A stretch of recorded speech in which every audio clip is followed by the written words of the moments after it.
Bismillahirrahmanirrahim. Assalamualaikum warahmatullahi wabarakatuh. Alhamdulillahirrahmanirrahim. Bersyukur kita kepada Allah Subhanahu wa Ta'ala atas limpahan rahmat karunia kesehatan yang diberikan kepada kita sehingga kita bisa hadir pada kegiatan diseminasi berbagi praktek baik dalam topik budaya positif yang disampaikan oleh Bu Elizat SPDI. Kemudian berselawat kita pada Rasulullah SAW. Allahumma sholli ala Sayyidina Muhammad wa ala ali Sayyidina Muhammad. Kita hormati Bapak Ibu yang hadir dalam kegiatan diseminasi ini. Kita memberikan apresiasi yang tinggi kepada Bu Eli yang sudah merancang kegiatan ini, yang sudah menyiapkan materi yang akan nanti dalam kegiatan berbagi praktek ini pada kita semuanya, hingga nanti apa yang sudah disiapkan oleh Bu Eli dalam suatu kajian tentang budaya positif itu bisa kita imbaskan ke teman-teman yang lain, menjadi semacam pemahaman baru bagi kita, sehingga nanti kita juga bisa lebih mengembangkan. Kita berharap Bu Eli nanti bisa memberikan paparan yang lebih rinci lagi pada kita semuanya, karena memang di dalam program calon guru penggerak ini kemampuan guru mengembangkan diri dengan mengkaji tentang materi-materi yang bisa diberikan kepada teman-teman yang lain itu menjadi semacam suatu hal yang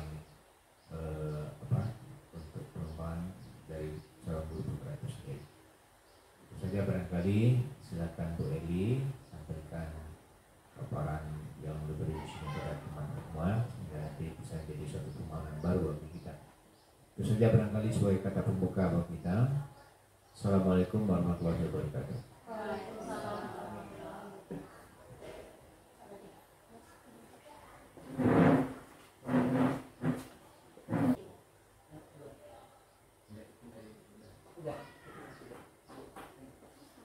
Bismillahirrahmanirrahim. Assalamualaikum warahmatullahi wabarakatuh.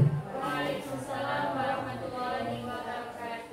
Bersyukur kepada Allah dengan mengucapkan alhamdulillahirabbil alamin. Bersalawat kepada Rasulullah Muhammad SAW dengan mengucapkan Allahumma shalli ala Sayyidina Muhammad wa ala ali Sayyidina Muhammad. Bapak Ibu peserta diseminasi hari ini yang saya hormati, pada kesempatan hari ini terima kasih sudah hadir dalam kegiatan menyebarkan pemahaman dan penerapan pengalaman budaya positif oleh saya sendiri Elizarni SPDI, calon guru penggerak angkatan 10 UPT SMP Negeri 1 Sitiung Kabupaten Damastraya, Provinsi Sumatera Barat. Ini adalah salah satu tugas dari calon guru penggerak, pendidikan guru penggerak, di mana fasilitatornya yaitu Ibu Sri Hatun dan pengajar praktek kami Ibu Fatmalina.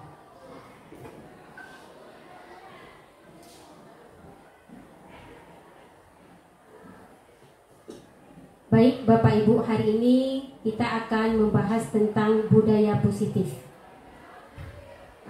Sesuai dengan yang saya tayangkan tadi, budaya positif itu adalah nilai-nilai, keyakinan-keyakinan dan kebiasaan-kebiasaan baik di sekolah yang berpihak pada murid.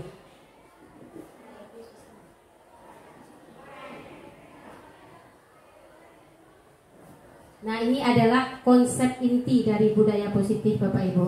Yang pertama, ada perubahan paradigma belajar. Yang kedua, itu disiplin positif. Dan yang ketiga, nilai-nilai kebajikan. Yang keempat, kebutuhan dasar manusia. Yang kelima, motivasi perilaku manusia. Yang keenam, posisi kontrol guru. Yang ketujuh, keyakinan kelas. Dan yang kedelapan, segitiga restitusi.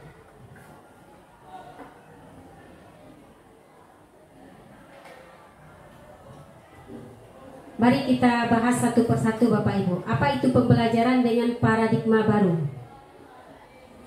Nah, di sini ada di dalam gambar itu Bapak Ibu ada profil pelajar Pancasila. Seperti yang kita ketahui sebagai sekolah penggerak, itu kita sudah paham apa itu profil pelajar Pancasila. Di mana pembelajaran dengan paradigma baru ini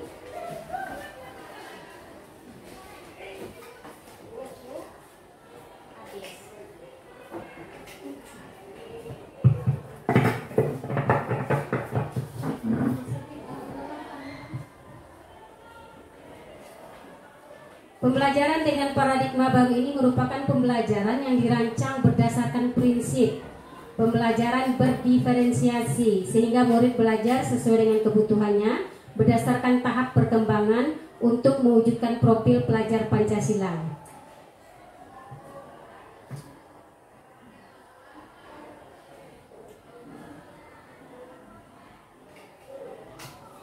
Nah, ini Bapak Ibu yang selama ini kita alami miskonsepsi tentang teori kontrol. Apa aja itu?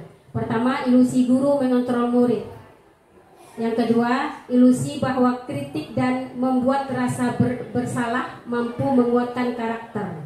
Yang ketiga, ilusi bahwa semua penguatan positif efektif dan bermanfaat.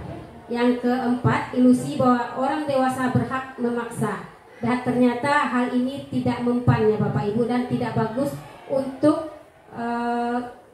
faktor intrinsik anak, motivasi dari dalam anak, dan ini hanya berlaku untuk motivasi eksternal anak.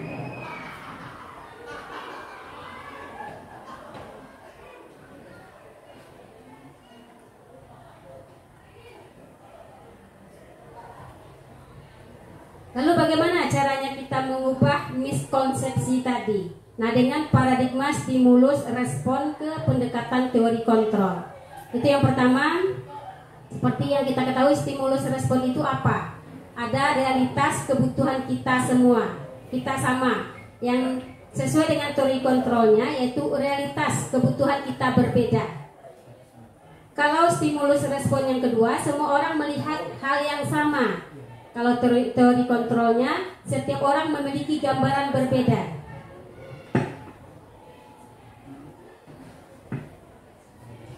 Stimulus respon yang ketiga, kita mencoba mengubah orang agar berpandangan sama dengan kita. Sedangkan secara teori kontrol, semua perilaku memiliki tujuan. Yang keempat, orang lain bisa mengontrol kita. Secara teori kontrol, hanya Anda yang bisa mengontrol diri Anda.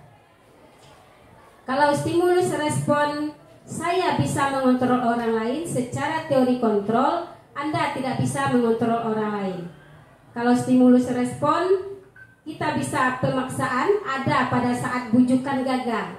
Kalau teori kontrolnya, kolaborasi dan konsensus menciptakan pilihan-pilihan baru. Stimulus respon yang model berpikir menang atau kalah. Kalau secara teori kontrol, model berpikir menang-menang. Jadi yang bagus itu Bapak Ibu teori kontrol.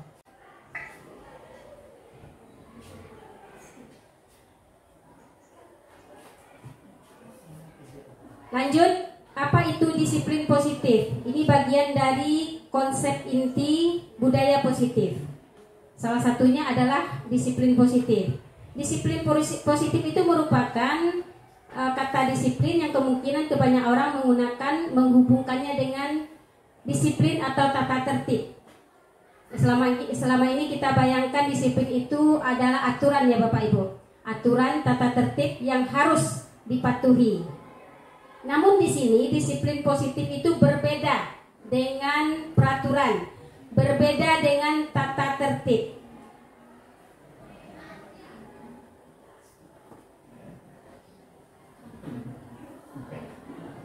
Lalu apa itu disiplin positif? Disiplin positif itu merupakan salah satu cara untuk menerapkan disiplin yang bertujuan untuk menumbuhkan kesadaran serta memberdayakan murid tanpa imbalan atau penghargaan atau reward, ancaman atau hukuman. Sebagai pendidik, tujuan kita adalah menciptakan murid yang memiliki disiplin diri sehingga mereka berperilaku mengacu kepada nilai-nilai kebajikan universal dan memiliki motivasi intrinsik dalam perubahan perilaku positif. Nilai-nilai kebajikan universal itu yang paling mantap itu adalah profil pelajar Pancasila. Nah, ini dia Bapak Ibu, nilai kebajikan universal itu banyak Bapak Ibu. Banyak teori-teori yang berselancar apa itu nilai kebajikan universal, dan yang paling bagus itu adalah profil pelajar Pancasila.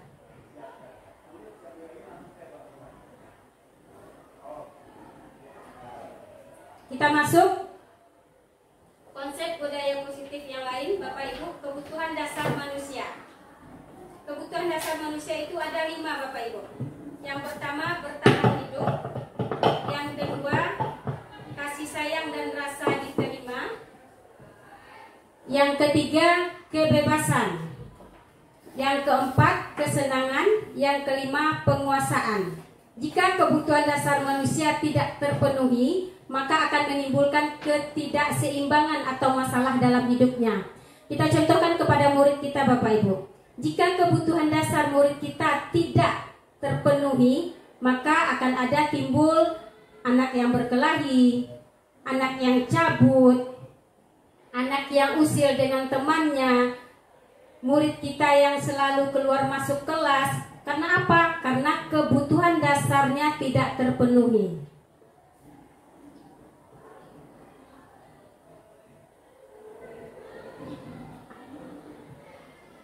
Lanjut, motivasi perilaku manusia. Nah, ini menurut Diane Gonson dalam bukunya, dia mengatakan ada 3 motivasi perilaku manusia. Yang pertama, untuk menghindari ketidaknyamanan atau hukuman.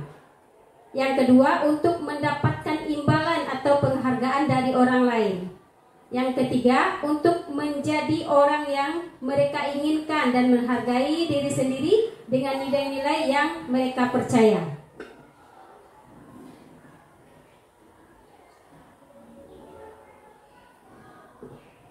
Nah, Bapak Ibu, sebagai guru, saat kita hadir mengajar di kelas tepat waktu, motivasi apakah yang mendasari tindakan Bapak Ibu?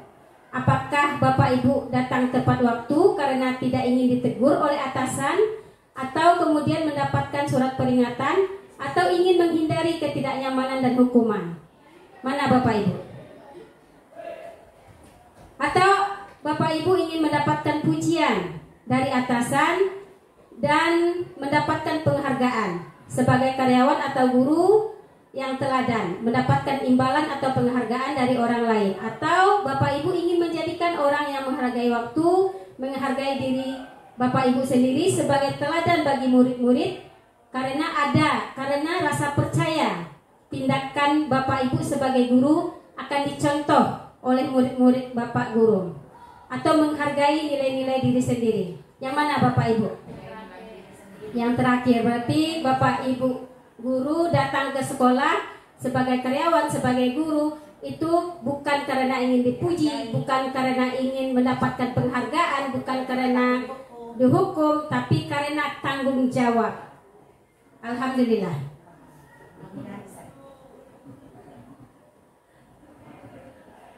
Nah, ini Bapak Ibu perbedaan antara hukuman, konsekuensi, dan restitusi. Apa perbedaannya kira-kira?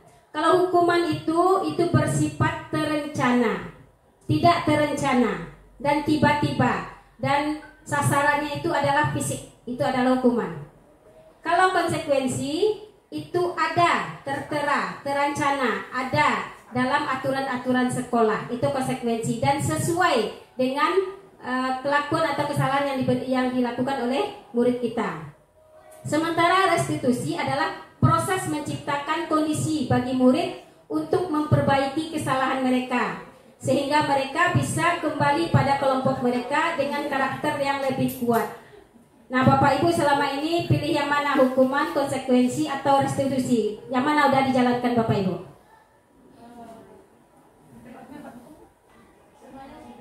Restitusi sudah, konsekuensi sudah, hukuman ada juga Bapak Ibu ya? Dulu ya, mudah-mudahan untuk yang akan datang setelah adanya ya diseminasi ini tidak ada lagi. Yang ada cuma restitusi.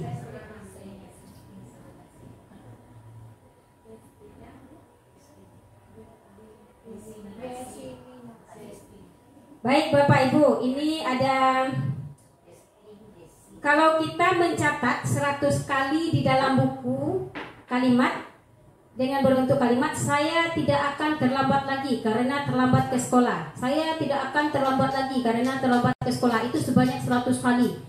Nah, ini termasuk hukuman atau konsekuensi ya Bapak Ibu? Hukuman. Apakah pernah Bapak Ibu melakukan ini? dulu ya Bapak Ibu. Alhamdulillah, mudah-mudahan. Oh ya.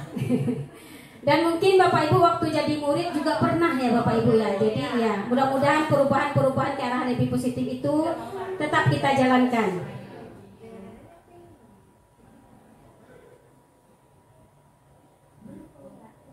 Nah, ini apa ini Bapak Ibu? Dihukum penghargaan. Apa bedanya itu? Dihukum penghargaan. Beda enggak Bapak Ibu? Dihukum dan diberikan penghargaan. Apakah ada perbedaan dan persamaannya? Ada Bapak Ibu. Seseorang kalau dihukum, dia akan mengena di dalam hatinya, timbul rasa dendam, benci. Kalau seseorang diberikan penghargaan, dia juga akan ingat, tapi ingatnya hanya sementara dan itu yang timbul adalah motivasi eksternal, bukan motivasi internal atau motivasi intrinsik atau motivasi ekstrinsik. Jadi yang muncul itu adalah X-nya, motivasi dari luar. Jadi kalau anak murid kita berikan penghargaan, misalnya juara 1, juara 2, juara 3, kita berikan penghargaan dengan berupa bingkisan misalnya. Itu akan muncul bukan motivasi in-nya tetapi X-nya. Iya. Dan imbasnya lagi terhadap murid yang lain, mereka akan menganggap wah, dia aja yang dapat. Maka akan timbul kecemburuan sosial. Jadi untuk di profil pelajar Pancasila, dihukum penghargaan itu hampir sama, efeknya negatifnya ada. Jadi tidak diberlakukan lagi.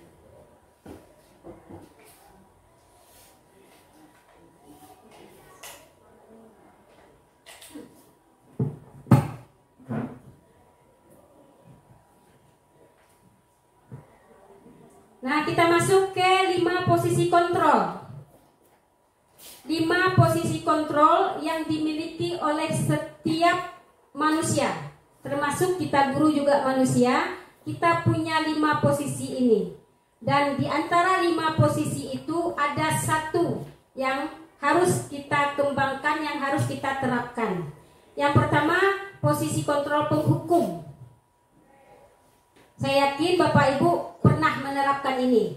Penghukum, menghukum siswa. Mudah-mudahan itu dulu, sekarang tidak. Yang kedua, posisi kontrol pembuat merasa bersalah. Pembuat merasa bersalah ini contohnya seperti ini Bapak Ibu. Lah, kamu udah kasihan sama ibu, nanti ibu kena marah loh sama bapak kepala sekolah. Nah, anak merasa kasihan. Jadi dia melakukan itu bukan karena in-nya tapi X-nya. Lanjut, posisi teman. Ya nggak apa-apa, biar nanti ibu bantu pekerjaanmu. Nah, itu bahasa dengan posisi teman. Lanjut, pemantau. Nah, ini ya anak-anak, ini adalah tata tertib kita. Kamu lakukan ini, kerjakan ini setelah jam istirahat karena kamu tadi terlambat. Nanti jam istirahat kamu dipotong untuk mengerjakan tugas ini. Itu pemantau. Kalau manajer, itu bahasanya dengan lemah lembut. Dan yang akan kita kembangkan itu adalah posisi manajer. Nah, ini contohnya Bapak Ibu. Tadi sudah saya singgung sebentar. Nah, ini penghukum. Nah, ini galak dia dengan nada tinggi. Patuhi semua aturan saya. Awas ya, kamu salah lagi dan kamu lagi yang salah. Pasti selalu yang terakhir. Nah, itu contoh penghukum. Penghukum ini bisa kita melakukan hukuman fisik, bisa hukuman psikis. Lanjut, pembuat rasa bersalah. Seperti saya jabarkan tadi di depan. Nah, murid merasa bersalah dengan kata-kata kita. Ibu sangat kecewa sekali dengan kamu. Berapa kali Bapak harus memberitahu kamu ya. Gimana coba kalau orang tua kamu tahu kamu berbuat begini. Nah, anak kan merasa bersalah dengan kondisi yang kita sampaikan. Itu ya, Pak.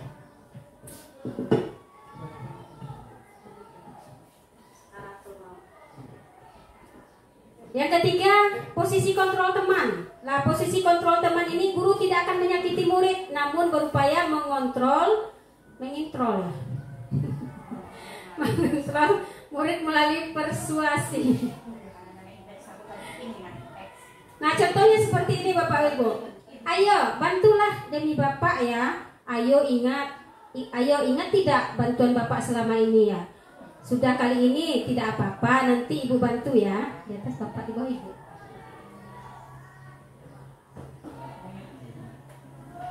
Dan lanjut, posisi kontrol pemantau. Itu guru sebagai pengawas dan bertanggung jawab atas perilaku orang-orang yang diawasinya. Posisi pemantau berdasarkan pada peraturan-peraturan dan konsekuensi yang ada tadi. Nah, contohnya, peraturan apa? Apa yang telah kamu lakukan? Kamu tahu apa konsekuensinya? Seperti itu ya Bapak Ibu.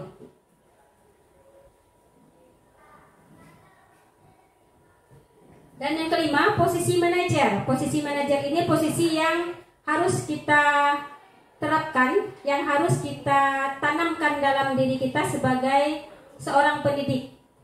Posisi kontrol berbuat sesuatu bersama dengan murid, mempersilahkan murid, mempertanggungjawabkan perilakunya, mendukung murid agar dapat menemukan solusi atau permasalahannya sendiri. Guru tulus dan tidak perlu marah dan meninggikan suara. Contohnya seperti apa? Adi, apakah kamu mengetahui jam berapa sekolah dimulai? Jadi kamu terlambat, bagaimana kamu akan memperbaikinya? Nah, seperti itu bahasanya dengan penuh kelembutan Bapak Ibu.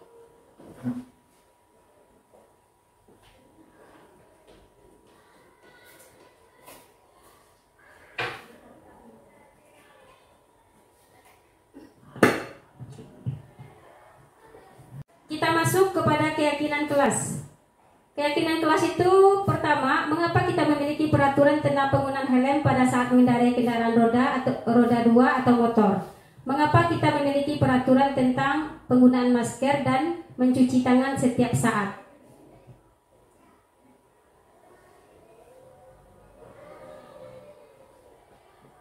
Nah, ini tahap-tahap untuk pembentukan keyakinan kelas Bapak Ibu. Pertama, bersifat abstrak. Yang kedua, berupa pernyataan universal. Yang ketiga, dibuat dalam pernyataan positif. Yang keempat, sedikit saja agar murid diingat. Yang kelima, sesuai dengan kondisi kelas atau sekolah sehingga mudah diingat. Yang keenam, semua warga sekolah atau kelas dilibatkan saat membuat keyakinan kelas.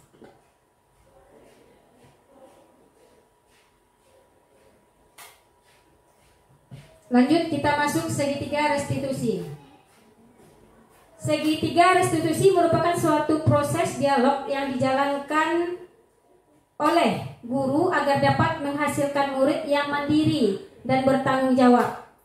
Segitiga restitusi itu ada 3 Bapak Ibu. Yang pertama, kita melakukan menstabilkan identitas murid. Yang kedua, validasi kebutuhan.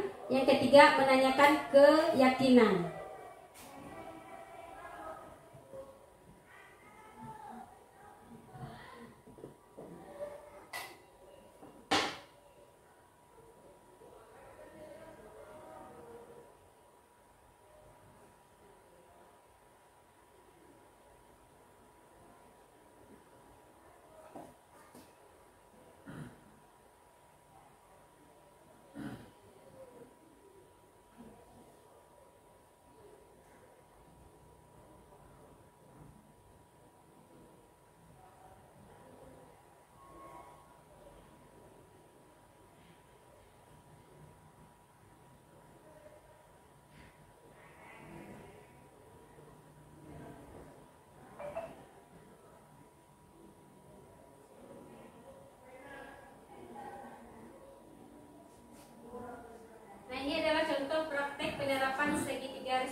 yang kita laksanakan hari ini.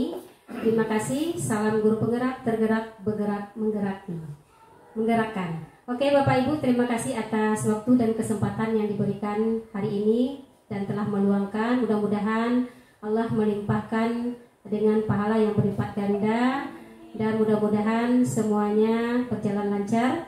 Dan saya akhir kalam. Assalamualaikum warahmatullahi wabarakatuh.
Memberikan sesuatu yang namanya tentang kesepakatan kelas. Tidak tahu Anda apa itu kesepakatan kelas? Ada yang tahu siapa? Kesepakatan kelas. Tidak tahu? Oke, ada yang jawab. Kesepakatan kelas itu hampir sama dengan peraturan kelas. Peraturan tahu? Tata tertib. Nah, peraturan itu sama dengan tata tertib. Namun keyakinan kelas itu berbeda sedikit dengan tata tertib. Kalau keyakinan kelas, kita sama-sama meyakini melakukan sesuatu dengan tanggung jawab apa yang kita yakini, apa nilai-nilai yang kita yakini. Itu adalah keyakinan ke kelas. Kita sepakati bersama, lalu kita terapkan nilai-nilai keyakinan yang kita yakini itu. Jadi paham? Nah, contohnya seperti ini. Kalau peraturan sekolah atau peraturan kelas itu biasanya contohnya dengan bahasa-bahasa yang memakai kata-kata jangan, ya kan? Dilarang. Nah, kalau kesepakatan kelas tidak. Kesepakatan kelas itu tidak memakai kata-kata tidak memakai kata-kata jangan, dan tidak memakai kata-kata dilarang. Nah, contohnya apa? Kalau peraturan kelas, jangan membuang sampah sembarangan. Jangan membuang sampah sembarangan. Itu adalah peraturan kelas. Nah, ini kata-kata negatif. Kita rubah menjadi kata-kata atau kalimat positif. Apa kira-kira? Jangan buang sampah sembarangan. Buanglah sampah pada tempatnya. Jagalah kebersihan. Bisa. Contoh yang lain apa? Contoh yang lain. Letakkan buku pada tempatnya. Itu adalah peraturan kelas. Kalau kesepakatan kelas apa? Kita rubah menjadi bahasa yang positif. Apa itu kesepakatan kelas?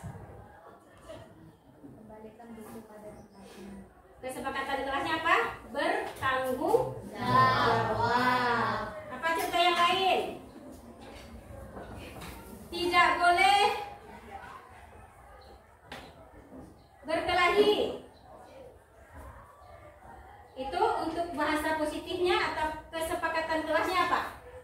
Saling menghargai. Jadi kesepakatan kelas itu bahasanya bahasa yang positif, tidak memakai kata-kata jangan, tidak memakai kata-kata tidak memakai kata-kata dilarang.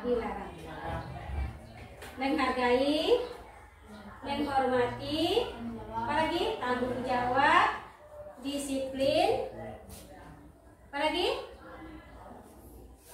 komitmen. Nah, komitmen ini biasanya kalau dalam peraturan sekolah apa itu contohnya? Murid datang 10 menit sebelum proses pembelajaran dimulai. Seperti itu kan peraturan sekolah atau peraturan kelas. Untuk keyakinan kelas kita rubah menjadi bahasa yang positif, kata-kata yang positif, kalimat yang positif. Apa jadinya? Komitmen. Paham? Nah, oke. Kalau Ananda paham, nanti Ibu kasih Ananda kertas warna-warni seperti ini, ya. Ini kertas warna-warni, satu siswa, satu murid, ini kertas satu. Nah, Ananda cukup mengisinya satu kalimat untuk keyakinan kelas kita. Kelas 7. Tulis di sini. Contohnya apa tadi? Kata-kata yang tidak ada unsur jangan, tidak, atau dilarang. Dan pakailah kata-kata atau kalimat yang positif. Paham? Nah, setelah Ananda menulisnya di sini, nah silakan nanti Ananda tempel di depan di kertas yang sudah ada. Apa tulisannya? Kesepakatan kelas 7A. Oke, siap? Oke, Ibu bagikan ya.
Silakan ditulis.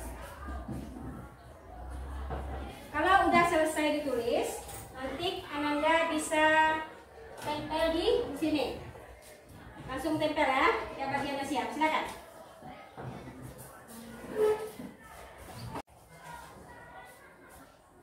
Oke.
1, 2, 3, 4, 5, 6, 7, 8, 9, 10, 11, 12, 13, 14, 15, 16, 17, 18, 19, 20, 21, 22, 23, 24, ada 24 kertas.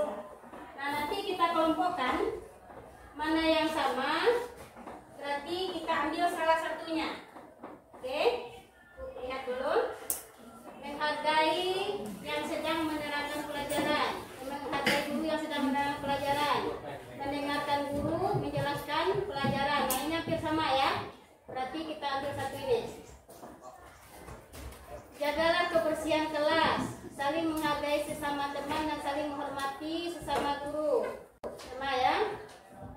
Bertanggung jawab, saling bertanggung jawab. Ini dah bertanggung jawab di atas. Sebab itu mengikuti pelajaran dengan tertib dan menghargai. Berarti ini sudah tercakup saling menghargai, itu berarti kita mengikuti pelajaran dengan baik.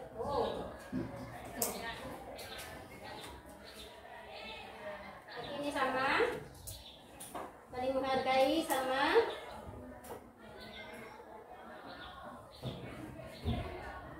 Nah, ini bertoleransi dengan teman yang berbeda agama ya.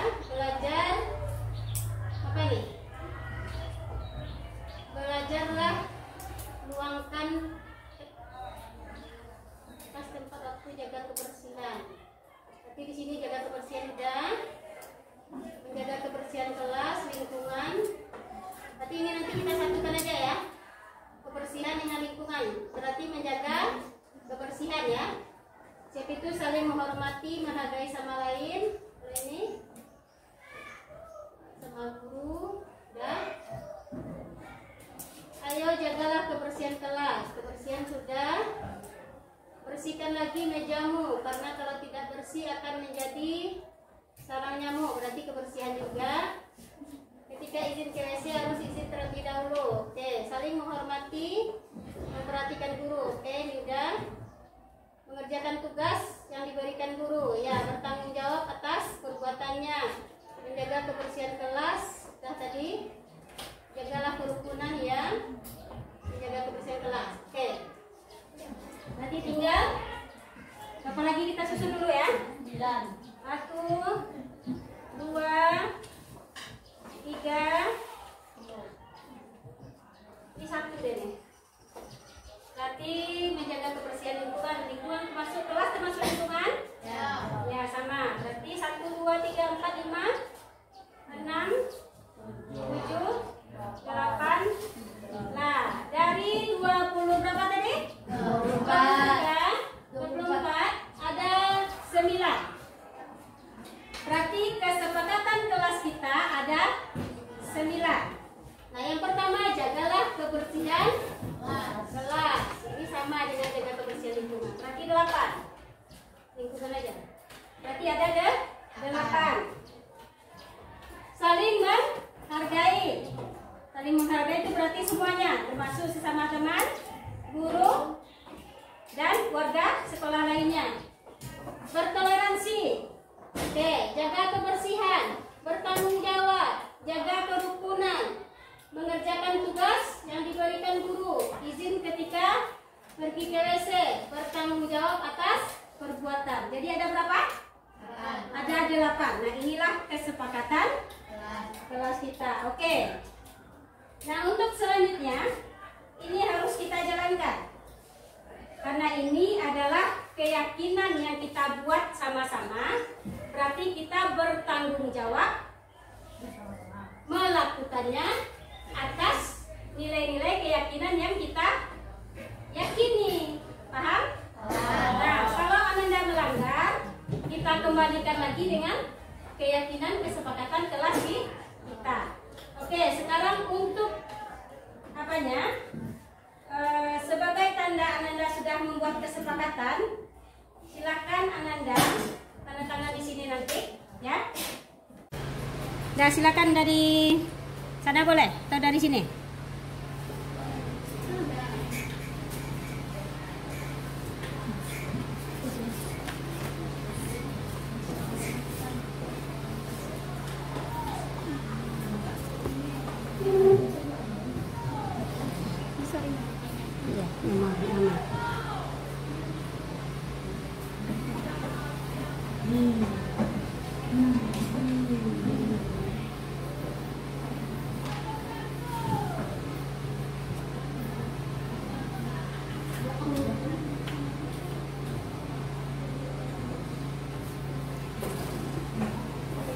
Lanjut.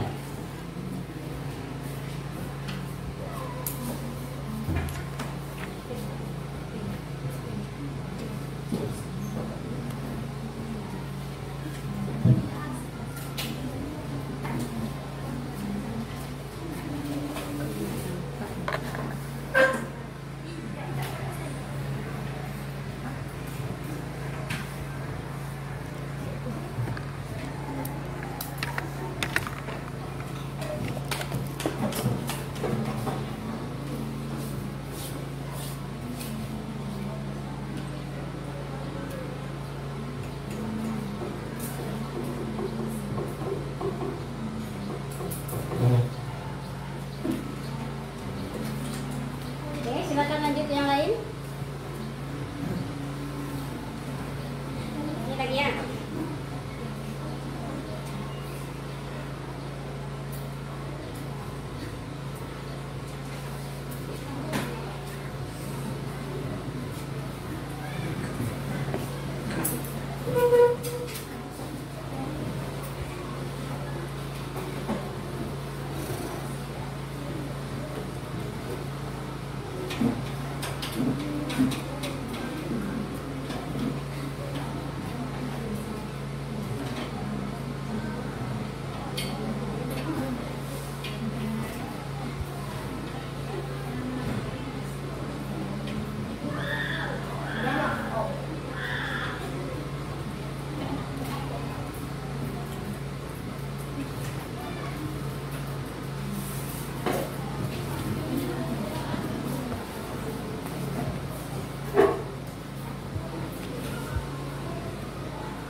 Berarti semuanya sudah mengisi